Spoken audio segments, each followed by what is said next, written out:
See, DevOps is dead. DevOps is dead.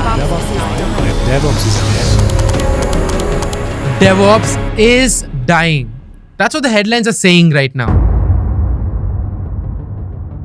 Just a couple of years back, being a DevOps engineer means having a golden ticket in your hand. Imagine remote jobs, six-figure salaries, and recruiters competing for your attention. But what happened? The job postings are down by 23% in 2024, and remote roles for DevOps have dropped by 31%. And the salaries have stayed flat for the first time in years. So yeah, it seems like the DevOps dream is over. But here's the thing that no one is talking about. What's happening beneath the surface might be the best thing happening to DevOps, or the biggest opportunity in your career right now. Let's zoom out. DevOps isn't dead. The job title DevOps engineer, that's what's disappearing, or more likely dissolving and rebranded. See, the term was always kind of vague.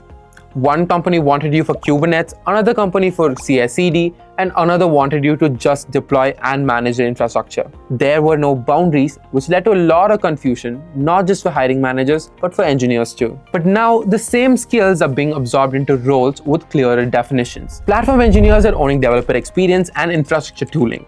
Cloud engineers are managing scaling, cost, and infrastructure as code. SREs are managing uptime and system health. And software engineers, they're expected to deploy and monitor their own code today. In fact, according to our 2024 job data, the most in-demand role for Kubernetes wasn't DevOps engineer, it was a software engineer. Now I know what you may be thinking, as DevOps outlived its hype. Totally fair, but look at the companies setting the benchmark.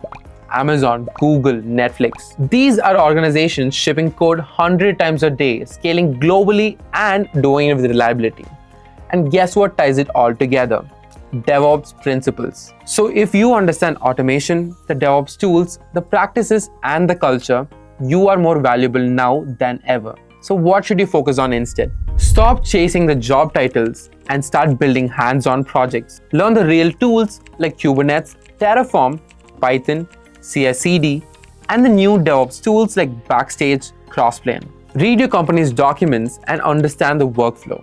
And remember, ask the right question at the right time. Now, even data engineers and analytical engineers are expected to think like a DevOps engineer, use infrastructure as code, automate pipelines, and own deployment.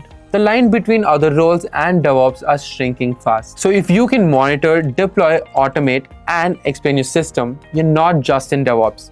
You're what now the hiring managers call a complete engineer. If you are ready to build these real skills, you can start your DevOps journey today with our full DevOps course. You can find the links here and in the description. And if you want the entire DevOps roadmap, we have made a video on that as well. You can check the link in the description. And if you found this video helpful, hit the like button and subscribe to our channel. Thank you for watching and see you in the next video.